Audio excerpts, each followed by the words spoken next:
It's time for the obscure word of the day. You don't have to be stupid anymore. Today's word is defenestration. It simply means to throw someone out the window. Okay, good episode. See you later.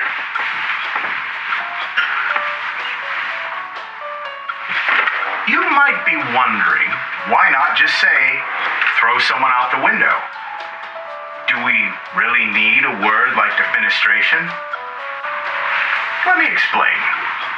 Now, I do need to make clear, it's not the intention of this series to encourage you to use florid language. Simple, concise language will often do. It worked pretty well for Hemingway. I mean, he couldn't write women for shit, but everything else was pretty good. So this series isn't to encourage you to use a big word or a fancy word. It's to encourage you to use the right word. Inevitably, you're still going to have dum-dums who'll come along and go, well, why didn't you just say throw him out the window?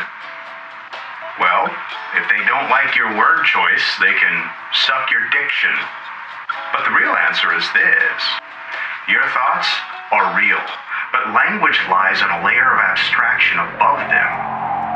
Words, they don't actually have definitions, so to speak, and they certainly don't have synonyms. Every word is unique unto itself, in and of themselves, but also every word is unique unto the user of that word. So, don't use any old word. Use the right word. Use your word. Use the word. And it just so happens, defenestration was the word of the day. Now, before I bid you adieu, I'd like to tell you how I found out about the word defenestration. A friend of mine, well, a person I barely knew at the time who became a good friend, wrote a poem called Defenestration. And I didn't know what it meant.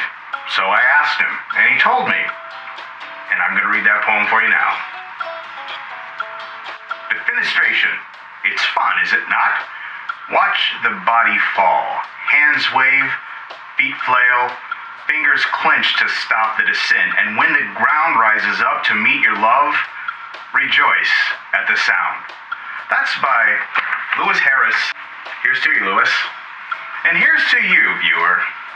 We'll see you here tomorrow and every day of the quarantine, as long as I'm able. Tim Stoss is a qualified wordman. Please don't dispense definitions unless you actually know them and their context. That's the obscure word of the day, and you've just been learned.